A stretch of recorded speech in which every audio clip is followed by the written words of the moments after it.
It hurts, but I'm okay. You're going to be fine. We're here for you. The gunshot didn't hurt as much as the betrayal.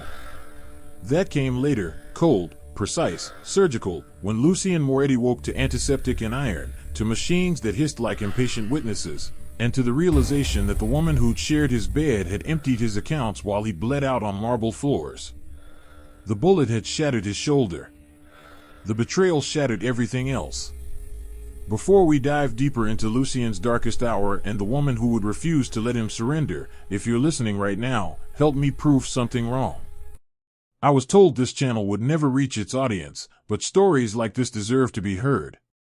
If you believe that too, subscribe to the Korean Dawn and help give a voice to stories that were never meant to stay silent. Your support keeps this journey alive. Now, let's go back to the beginning. Lucien Moretti had ruled New York's underworld for 7 years. 7 years of blood, strategy, and iron-fisted control. Men who whispered his name did so with fear threaded through respect. Deals were sealed with his word. Enemies disappeared with his nod. He'd built an empire from his father's ashes, cleaner, sharper, more brutal. And tonight, someone had tried to take it all away. The memory came in fragments, the charity gala, Alessia in red silk, her hand cold in his as they smiled for cameras. The balcony where he'd stepped out for air. The crack of gunfire. The burning impact that spun him sideways.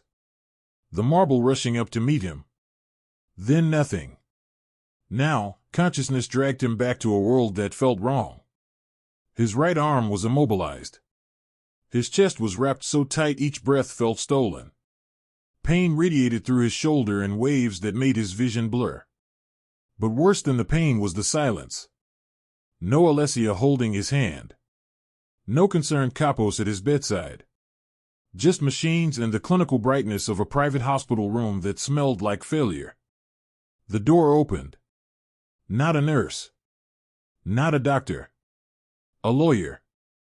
"Mr. Moretti," the man said, voice smooth as oil over glass. "I'm calling on behalf of Mrs. Alessia Moretti. She's initiated divorce proceedings effective immediately. All shared accounts have been frozen. Assets are being transferred. The penthouse has been vacated."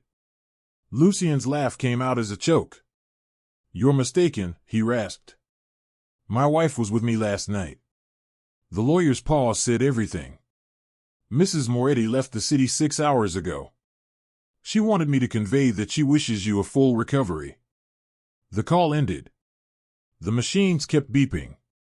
Lucien stared at the ceiling, each breath a battle, each thought a knife. Alessia hadn't just left. She'd planned it. Timed it. While he was bleeding out, she'd been clearing out their life like a vault robbery. The woman who'd whispered promises in the dark had signed his death warrant in the light. By morning, they came.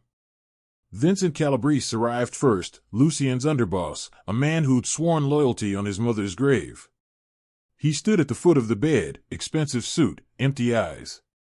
"You survived," Vincent said. "That's fortunate. What do you want?" Lucien asked. "Stability. The families are restless. With your wife gone and your injury. I'm not dead." Vincent exchanged looks with the men behind him. The kind men share when they smell weakness. "Of course not. We're just saying, we'll keep things running. Temporarily." Lucien understood the language of power well enough to hear the truth beneath it. They were already dividing his throne. Marco De Luca came next, his consigliere, the strategist who'd helped build the empire. "The Koslov family is asking questions," Marco said.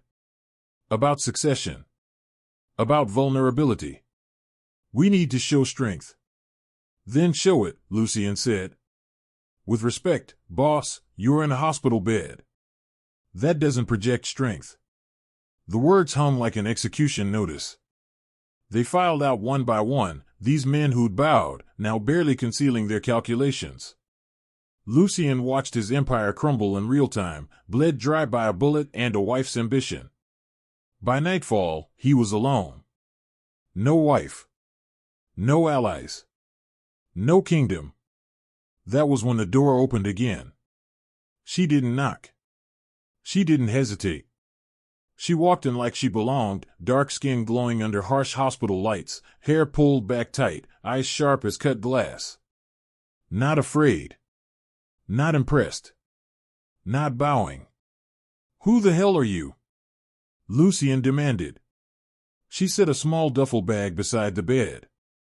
"Amara Cole. Starting tonight, I'm responsible for keeping you alive." Lucien scoffed. "I didn't ask for a nurse." "You didn't ask for betrayal either," she replied, unflinching. "Yet here we are. Danger recognized danger. And if I refuse?" Lucien asked. Amara met his stare, steady, fearless, infuriating. "Then you'll die," she said simply. "And everyone who betrayed you will win." Something dark stirred in his chest. "Who sent you?" She smiled, but it wasn't kind. "Someone who thinks you're worth saving." "I haven't decided if I agree yet." Lucien realized then, this woman wasn't afraid of him.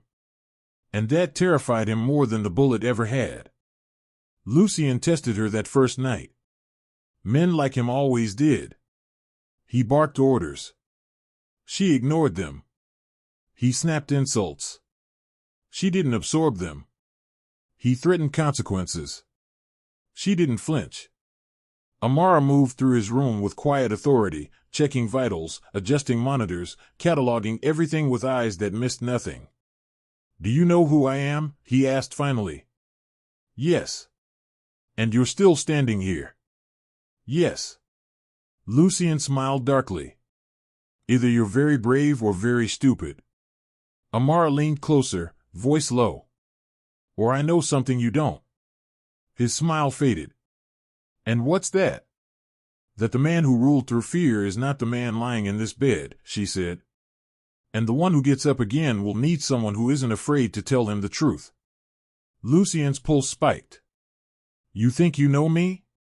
"I think," Amara said, "your wife didn't betray you because you were weak. She betrayed you because she was." The words hit harder than any bullet. Lucien studied her, really studied her now. She wasn't soft. She wasn't submissive. She wasn't impressed by his money or his name or the empire he'd built from blood and strategy. And worst of all, she saw him. Not the reputation. Not the violence. Him. That night, pain dragged him under again. When he woke, his hand was clenched around hers. He didn't remember reaching for it. Amara noticed. She didn't pull away. But she didn't let him forget who held the power either. "Sleep," she said quietly. "You'll need your strength." "For what?" Her gaze sharpened. "Because the people who betrayed you are coming back. And when they do, you'll need to decide what kind of monster you want to be." The door opened. Footsteps approached. Lucien turned his head and froze. Standing in the doorway was Alessia. Smiling. Lucien Moretti looked flawless. White coat draped over designer clothes. Hair perfect. The kind of beauty that had once made men kneel and women envy. She stepped into the hospital room like she still owned it, like Lucien's empire hadn't nearly collapsed in her absence. "My love," she said softly. "You scared me." Lucien didn't answer. Amara felt his body tense beneath the sheets. The shift was subtle, but it told her everything. This woman had once ruled him. Had once mattered. "Visiting hours are over," Amara said coolly, stepping between them. Alessia's eyes flicked to her for the first time. Darkened. "And you are?" "The woman keeping him alive," Amara replied. "You're blocking his recovery." Lucien watched the exchange in silence, studying Alessia the way one studies a beautiful weapon they no longer trust. "You left," he said finally. "You emptied our accounts. You vanished." Alessia's smile trembled. "Just slightly. I did what I had to do. Your enemies were circling. I was protecting us." "By running?" "By surviving," she snapped. Then softened. "Come back to me." We can fix this. Amara felt the lie-like static in the air. Lucien looked at his wife, really looked at her. Then his gaze shifted to Amara. Standing steady. Unmoved. Unafraid. Leave, he told Alessia. The word fell like a gunshot. Alessia's eyes widened. Lucien. Now.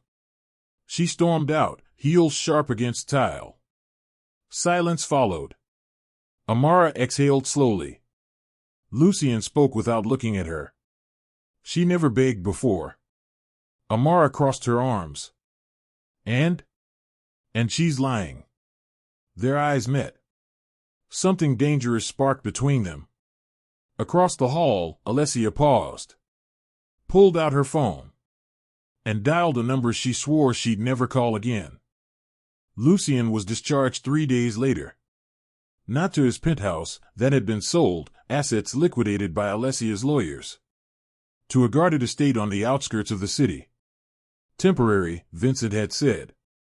Until we secure your position. Lucien knew what that meant, house arrest with silk sheets. Amara moved in with him. That wasn't optional. You'll need round-the-clock care, the doctor insisted. Lucien didn't argue. Not when Amara was standing there, calm and resolute, a force he couldn't dismiss even if he wanted to. The estate was too quiet. Too many shadows. At night, Lucien woke from gunshot dreams, drenched in sweat, only to find Amara already there, steady hands grounding him back to the present. Breathe, she'd say. You're here. You're alive. And he'd believe her, because her voice left no room for doubt. One night, during a power outage, they sat in the dark. Lucien broke the silence. You don't fear me. Amara didn't answer right away. I fear men who hide. Not men who bleed. Lucien laughed softly. You're dangerous. So are you, she replied. Their gazes locked. The air thickened. Too close. Too quiet. Lucien reached out, then stopped himself. Amara noticed. Her voice dropped. Don't. I didn't. You did, she said. And that's the problem. Footsteps echoed outside. A guard screamed. Then gunfire. Amara's body moved instantly, shielding Lucien. Lucien realized, in that moment, that she would die for him. And that terrified him more than betrayal ever had. The attack was brutal, but Lucien survived, because of her. If you're feeling the tension build, the obsession taking root, make sure you're subscribed to the Korean Dawn. Hit that like button. This story only gets darker, more intense, and more addictive from here. If you agree, subscribe to the Korean Dawn, and let's keep giving voice to stories that refuse to stay silent. Now, let's continue. The attack was repelled. Barely. 3 dead guards. 1 traitor unmasked, a man Lucien had trusted for years. Alessia's doing, Amara said quietly, examining the evidence. Lucien sat in his wheelchair, rage simmering beneath calm. She wanted me desperate enough to come back. Amara stood beside him. And you? I want her buried. The venom in his voice should have scared Amara. Instead, she nodded. Then we make you strong enough to do it. Days passed. Recovery was brutal. Pain constant. But Amara pushed him harder than anyone ever had. You don't get to quit, she said during physical therapy. I own this city, he snarled. Then act like it, she shot back. The tension turned sharp. Then hot. One night, during a session, Lucien snapped. Why do you care? You could leave. Find an easier patient. Someone grateful. Amara's voice broke. Just once. Because I know what it's like to be abandoned when you're broken. Silence. Lucien reached for her face, slow, reverent. Amara didn't pull away. Their lips hovered a breath apart. A guard burst in. Boss. We found something. Lucien turned. What? Proof, the guard said. Your wife didn't act alone. Lucien's eyes darkened. Who helped her? The guard swallowed. Your brother. Lucien's blood went cold. Dante Moretti. The name Lucien hadn't spoken in 5 years. The brother he'd exiled after a betrayal that nearly destroyed everything their father built. He's back? Lucien asked, voice lethal. The guard nodded.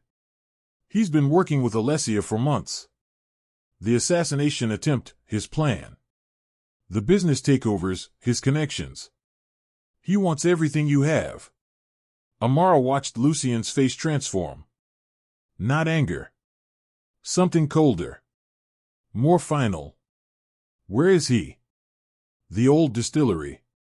Waiting for you. Lucien wheeled toward the door. Amara blocked his path. You're not going, she said. Move. No. Her voice was iron. You go now, injured, emotional, you die. And he wins. Is that what you want? Lucien's jaw clenched. He tried to kill me. He's using my wife. Ex-wife, Amara corrected. And she's using him too. They're both vipers. But you don't fight vipers when you're wounded. You wait. You heal. You strike when they think you're dead. The logic cut through his rage. How long? Lucien asked. 2 weeks. Maybe 3. Until you're strong enough to walk into that distillery and walk out alive. Lucien looked at her, this woman who'd become his anchor, his challenge, his obsession. And you'll help me? Amara's smile was sharp. I'll make you dangerous again. The next 2 weeks were hell. Physical therapy that left Lucien gasping. Strategy sessions that rebuilt his network piece by piece. Amara was relentless, pushing, challenging, refusing to let him slip into comfort. Again, she'd say when his arms shook during exercises. I can't. You can. And you will. At night, the boundaries blurred. Amara would sit beside his bed, reviewing intelligence reports. Lucien would watch her, the way she moved, thought, existed in his space like she'd always belonged there. Tell me about your family, he said one night. Amara looked up, surprised. Why? Because I want to know you. She hesitated. Then, my father was a cop. Shot in the line of duty when I was 12. My mother raised 3 kids alone, worked double shifts, never complained. She taught me that strength isn't about power, it's about showing up when everything's falling apart. Is that why you became a nurse? I became a nurse because I watched my father die and couldn't do anything. I wanted to be the person who could. Lucien absorbed this. And now you're saving me. I'm helping you save yourself, Amara corrected. There's a difference. Their eyes met. The air shifted. Amara. Don't, she whispered. Don't make this more complicated than it already is. But it was already complicated. They both knew it. Dante arrived on day 14. He walked into the estate like he owned it, tall, sharp-featured, carrying the same Moretti blood and twice the arrogance. Little brother, Dante said, smile cold. You look better than I expected. Lucien sat in his wheelchair, every muscle coiled. You tried to kill me. I tried to take what should have been mine. Our father left everything to you. The golden sun. The perfect heir. Meanwhile, I got nothing. You got exiled for stealing from the family. Dante's smile widened. And you got shot for trusting the wrong woman. We all make mistakes. Amara stepped forward, positioning herself between them. Dante's eyes swept over her with calculated interest. And who is this? Your new nurse? The word dripped with innuendo. Careful, Lucien warned. Dante raised his hands in mock surrender. I'm not here to fight.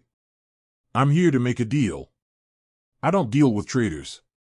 Even when the traitor has Alessia in his pocket? Even when I know every move she's planning, every account she's hidden, every weakness she'll exploit? Lucien went still. Dante leaned against the wall, casual. Your wife wants you declared incompetent. She's filing for conservatorship, control of your medical decisions, your assets, your life. She has doctors lined up ready to testify that you're mentally unstable, emotionally compromised, unable to manage your affairs. Lies. Maybe. But she has evidence. Photos of you and your caregiver. Very intimate photos. She'll argue you formed an unhealthy attachment. That you're not thinking clearly. Amara's fists clenched. Dante continued, I can stop her. I have leverage, information about her offshore accounts, her affair with your underboss, evidence of her planning your assassination. Give me half your territory, and I'll bury her. Or, Lucien said softly, I bury you both. Dante's smile faded.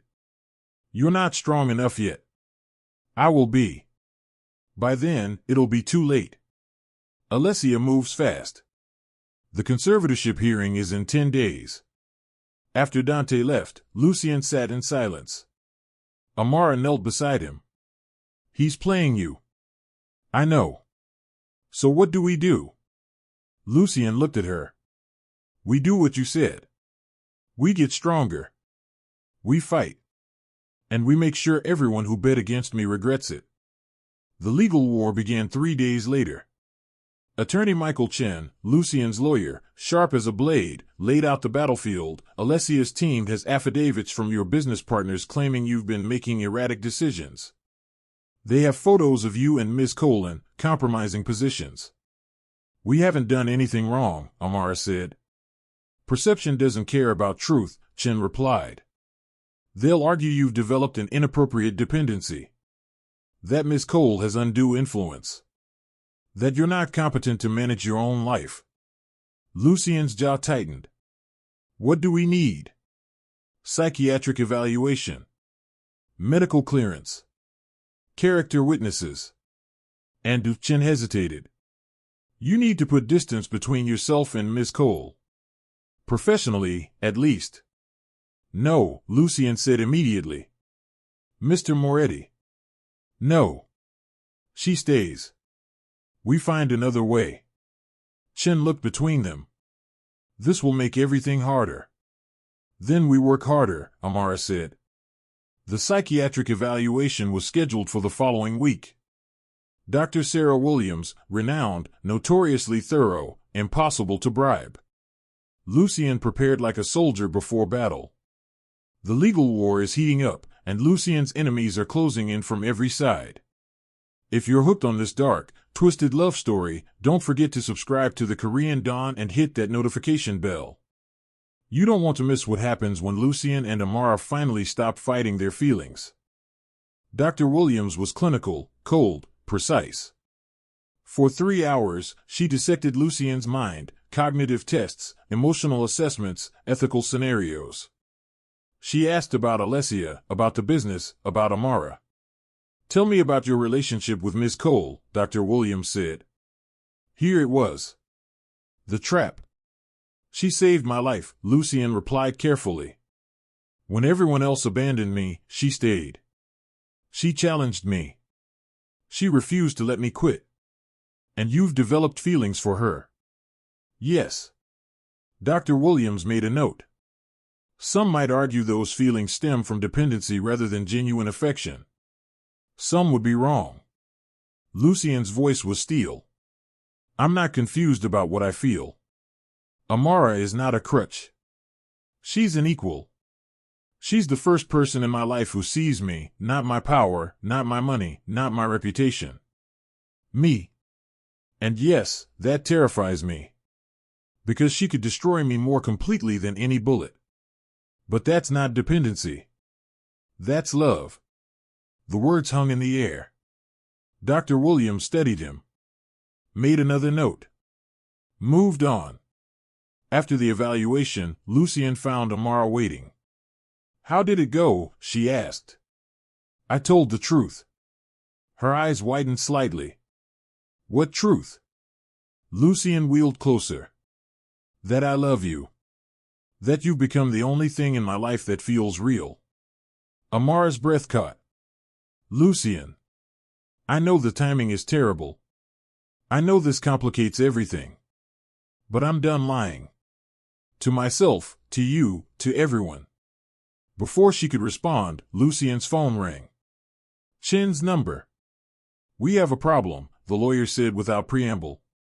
Alessia's team found something. A witness. Someone who claims they saw Miss Cole accepting money from Dante Moretti 3 weeks before you were shot. Lucien's blood turned to ice. That's impossible. They have bank records. Photos. A paper trail that suggests Miss Cole was paid to infiltrate your life. Lucien looked at Amara. Her face had gone pale. It's a lie, she whispered. But doubt, cold, insidious, had already taken root. Explain, Lucien said quietly. Amara's hands trembled. I don't know what they're talking about. I never took money from anyone. I was assigned to you by the hospital. Which hospital? Lucien interrupted. Mercy General. Who assigned you specifically? Amara hesitated. I don't know. The assignment came through administration. I assumed it was standard protocol.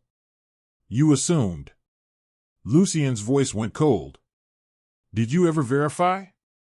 Did you question why you, specifically, were chosen for a high-profile patient? No, Amara stopped. Reality crashed over her. They set me up. Or you're part of it, Lucien said. The accusation hung like a blade. Amara stepped back as if struck. You think after everything, you actually think I'd betray you? I thought my wife loved me too. The words were knives. Amara's eyes filled with tears she refused to shed. Get out, Lucien said. Lucien. Get out. Amara fled. Lucien sat alone in the dark, rage and grief warring inside him. He wanted to believe her. Needed to believe her. But he'd been burned before. And this time, the evidence was too clean, too perfect. Someone wanted him to doubt Amara. The question was, why? Amara spent that night in a hotel, mind racing. The bank records were fake, they had to be. But how did she prove it? She had no resources, no connections, no way to fight a conspiracy this sophisticated. Her phone rang. Unknown number. Hello? Miss Cole. Dante's voice, smooth as poison. I hear you're having a difficult night. Amara's grip tightened on the phone. What do you want? To help. I know you didn't take money from me.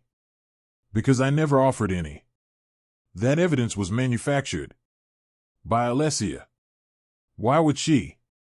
Because she's smarter than Lucien gives her credit for. She knows you're his weakness. Remove you, and he crumbles. It's elegant, really. And you're telling me this because? Because I don't want Alessia to win. She's a viper.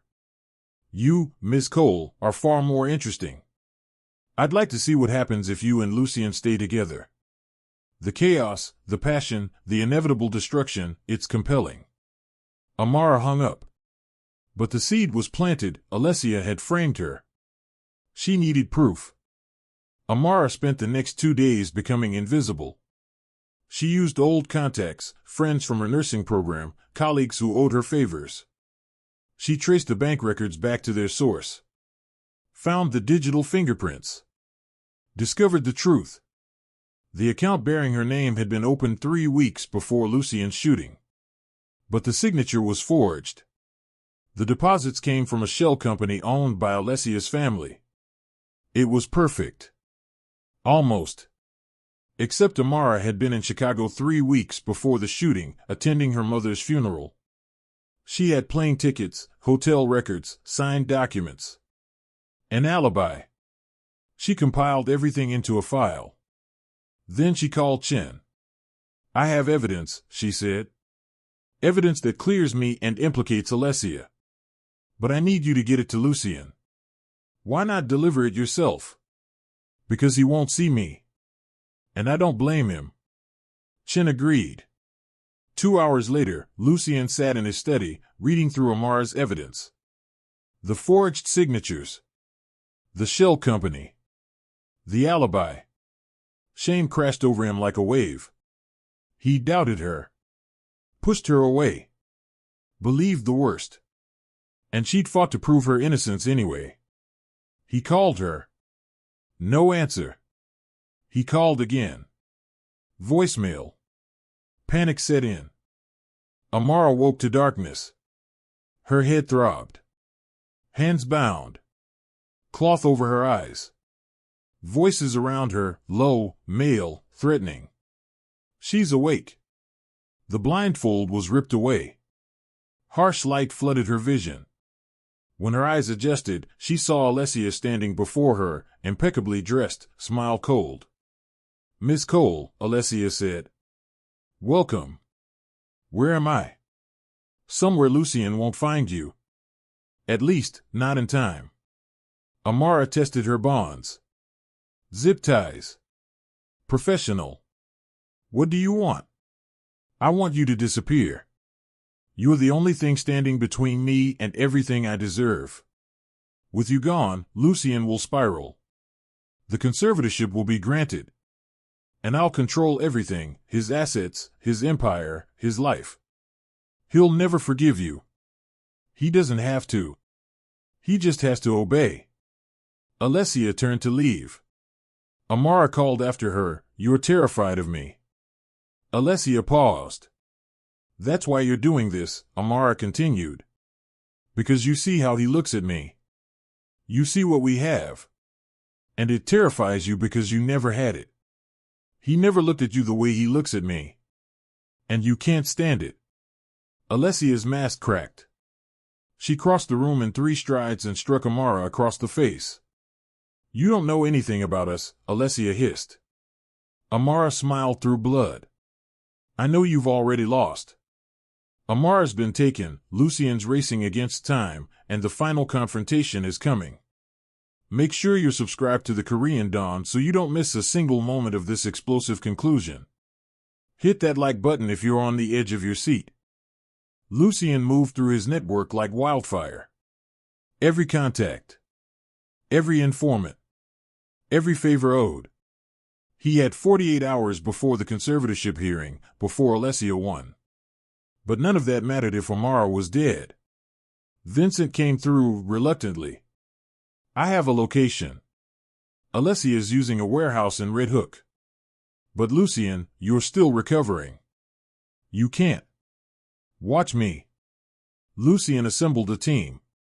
Small, loyal, brutal. Men who remembered what he'd built, who bet on his return. The warehouse was fortified. Guards at every entrance. Lucien didn't care. No survivors, he said quietly. Except Alessia. She's mine. The assault was surgical. Lucien moved through the warehouse like the predator he'd always been, wheelchair abandoned, arms still weak but functional enough. Each room cleared. Each guard eliminated. And then... Amara. Bound, bloodied, but alive. Her eyes met his, and relief crashed through both of them. I'm sorry, Lucien said, cutting her bonds. I'm so sorry I doubted you. Later, Amara replied. Alessia? Running. They found her in the back office, gun in hand, cornered. Stay back, Alessia warned. I'll shoot. You won't, Lucien said, walking forward. Because you've already lost. The evidence against you, the shell companies, the forged documents, the conspiracy, it's all being delivered to the police right now. You're done. Alessia's hand trembled. You loved me once. I loved who I thought you were. But that person never existed. The gun lowered. Police sirens wailed in the distance. It's over, Lucien said. Alessia smiled, broken, bitter. Nothing's over. Dante still has half your empire. Your brother still wants you dead. Then I'll deal with him next. Dante received the message 3 days later, "Meet me at the distillery. Come alone." He arrived expecting a trap. Found Lucien waiting, standing, arms still bandaged, but undeniably present. "You can walk," Dante observed. Surprised? Impressed. They faced each other like mirror images, same blood, opposite choices. "I'm giving you one chance," Lucien said. "Walk away. Leave the city. Never come back." Dante laughed. "Or what? You'll kill your own brother?" "If you force me to, yes." "You don't have it in you. Try me." Something in Lucien's eyes made Dante hesitate. This wasn't the wounded man from weeks ago. This was the monster he tried to destroy, rebuilt, refocused, and utterly without mercy. "I want compensation," Dante said finally. "For walking away. You get your life. That's compensation enough." Dante studied him. Then nodded slowly. "This isn't over." "Yes," Lucien replied. "It is." Dante left. Lucien let him go, for now. Some battles weren't worth the cost of winning.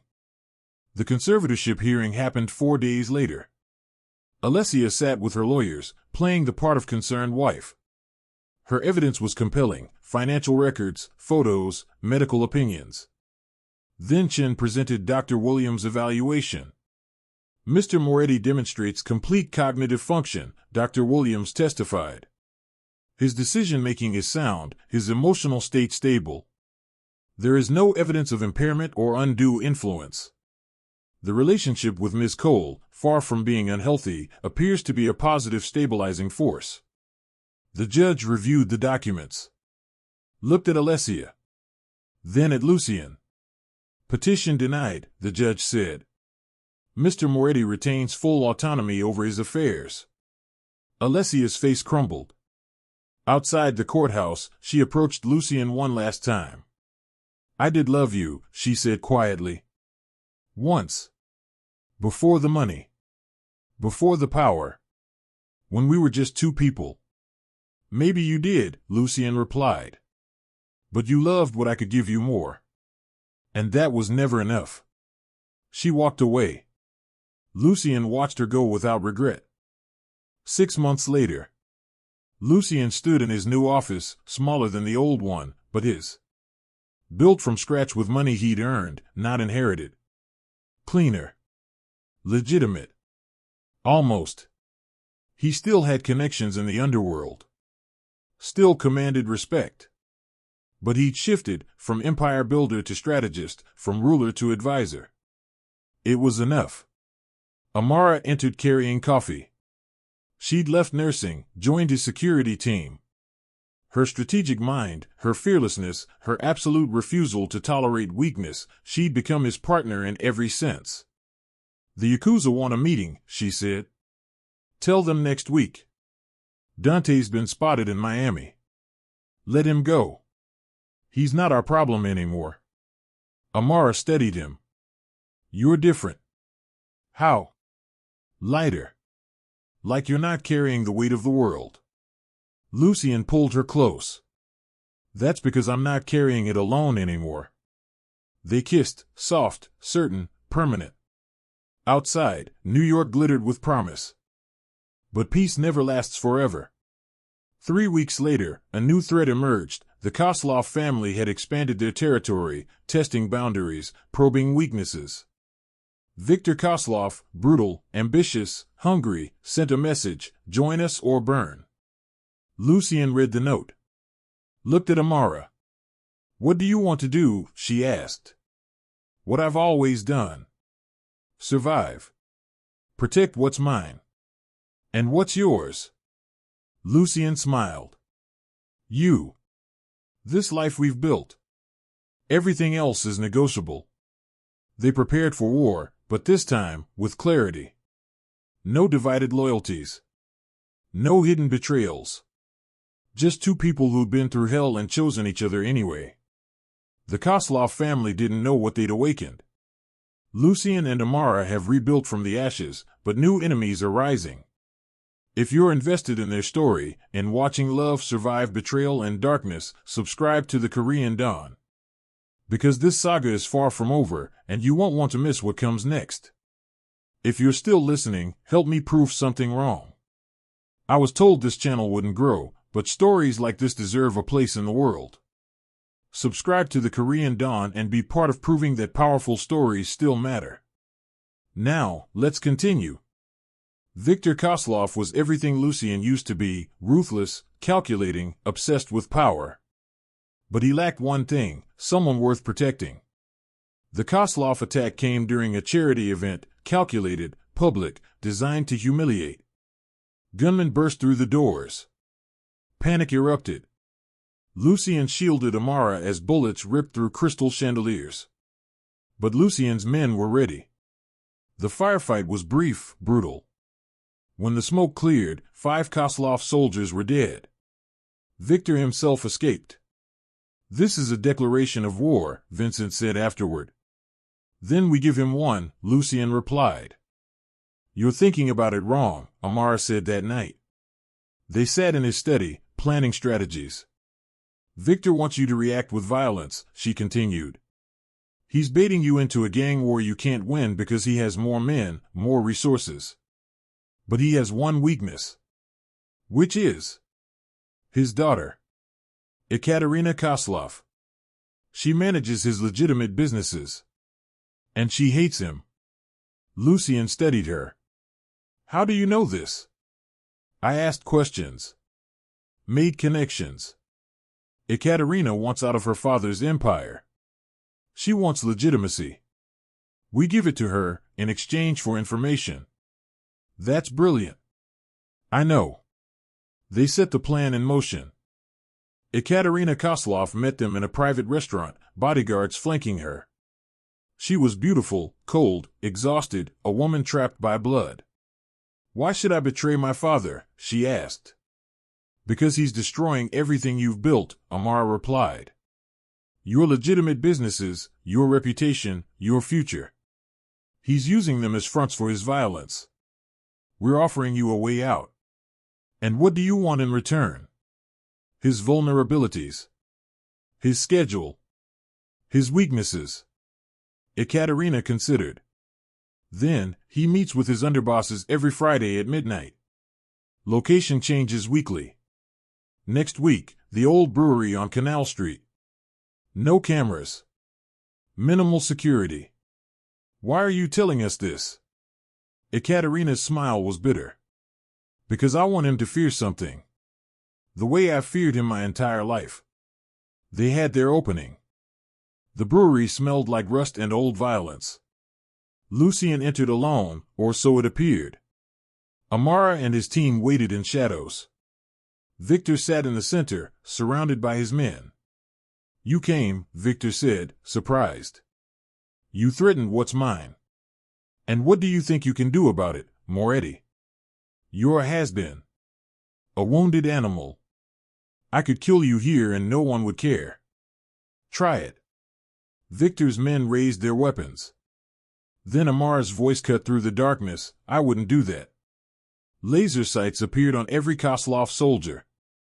Amara stepped into the light, flanked by Lucien's team. "You're outnumbered," she said calmly. Viktor's eyes narrowed. "This is a trap." "This is business," Lucien corrected. "Here's what's going to happen. You're going to leave New York. Tonight. Take your men, your operations, everything. Because if you don't, I'll burn everything you've built to the ground. Your businesses, your reputation, your family legacy, gone. You can't. Try me."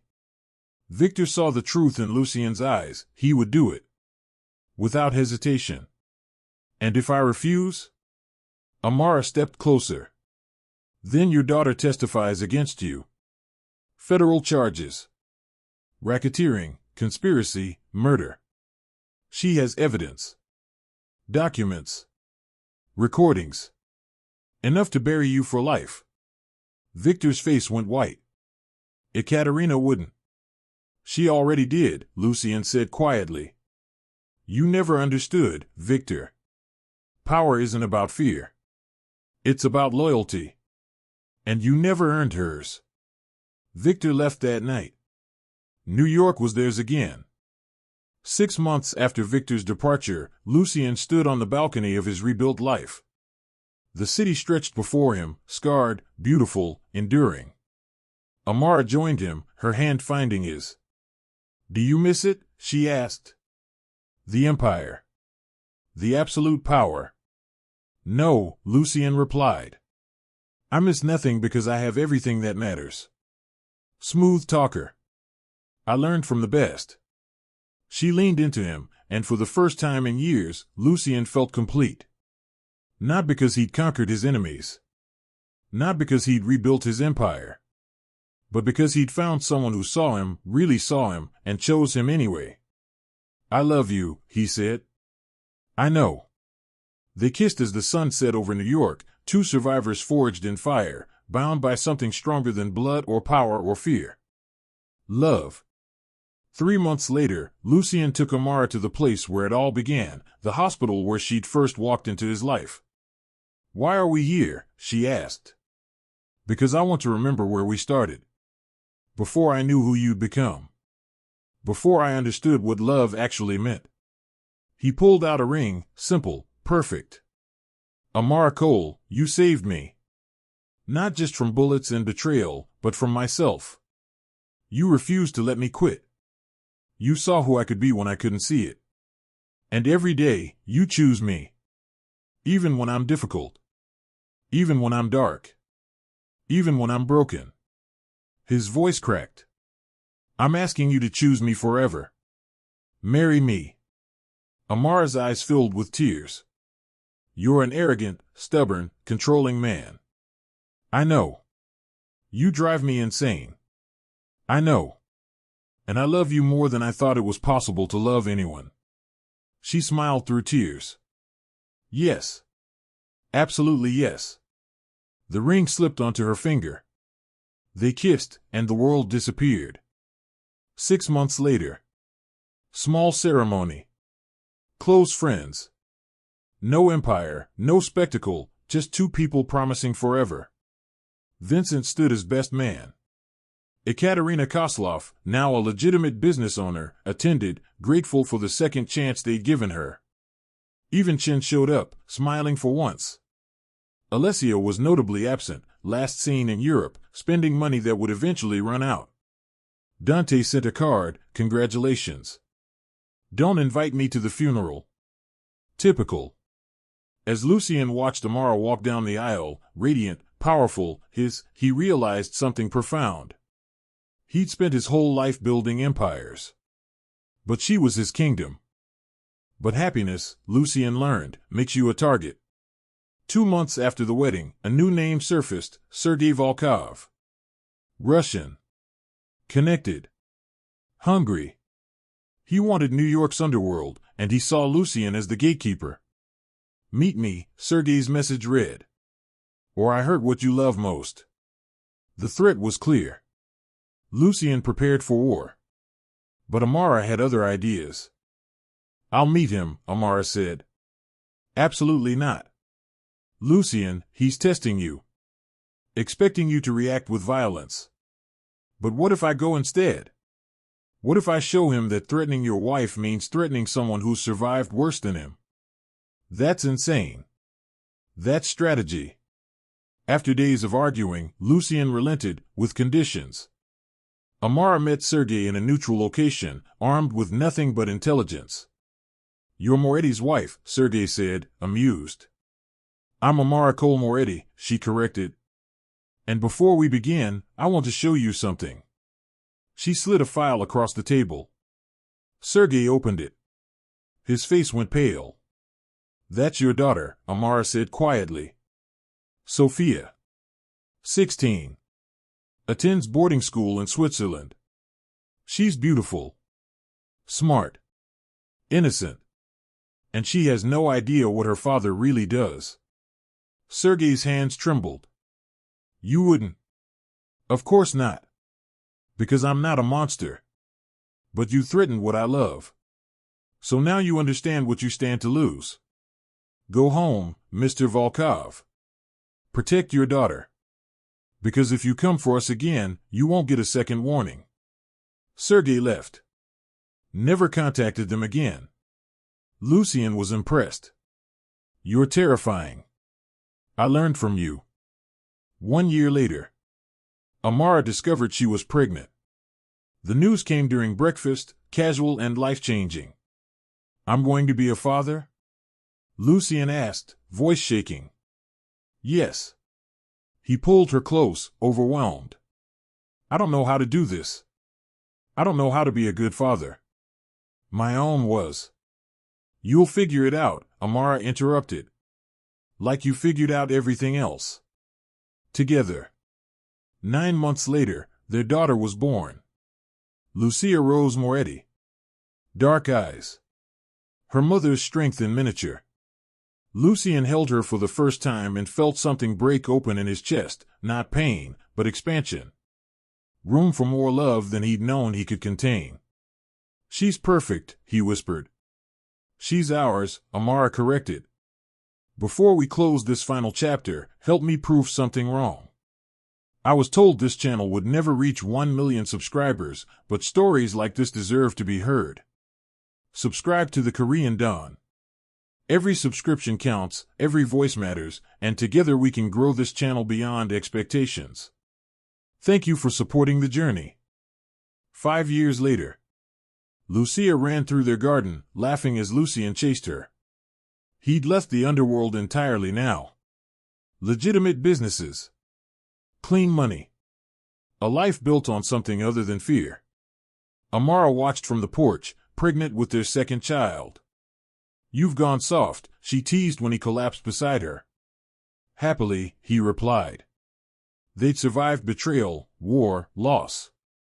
They'd rebuilt from ashes. And somewhere along the way, they'd found something neither thought possible. Peace. Not the absence of conflict, peace never meant that. But the presence of something stronger. Love that had been tested in fire and emerged unbreakable. Lucia ran up, breathless. Daddy, tell me a story. What kind of story? A scary one. With monsters and heroes. Lucien looked at Amara. She smiled, knowing. All right, he said, pulling Lucia onto his lap. Once upon a time, there was a man who thought he had everything. But he was wrong. Because everything means nothing if you're alone. Then one day, when he'd lost it all, a woman appeared. She was brave. She was strong. And she refused to let him quit. Did she save him? Lucia asked, eyes wide. She did, Lucien confirmed. And he spent the rest of his life trying to deserve her. That's a good story. It's the best story, Amara added. Because it's true. Lucia ran off again, chasing butterflies. Lucien took Amara's hand. Thank you. For what? For not giving up on me. For seeing who I could be. For giving me this life. Amara kissed him softly. Thank you for letting me. They sat in comfortable silence as the sun set, two people who'd been through hell and chosen each other anyway, now building heaven one day at a time. The empire was gone. The violence was past. But love, real, tested, unbreakable love, remained. And that, Lucien realized, was the only empire that mattered. And that's where our story ends, not with violence or power, but with love that conquered everything. If this journey moved you, if Lucien and Amara's story touched your heart, please subscribe to the Korean Dawn. Hit that like button. Leave a comment telling me what you thought.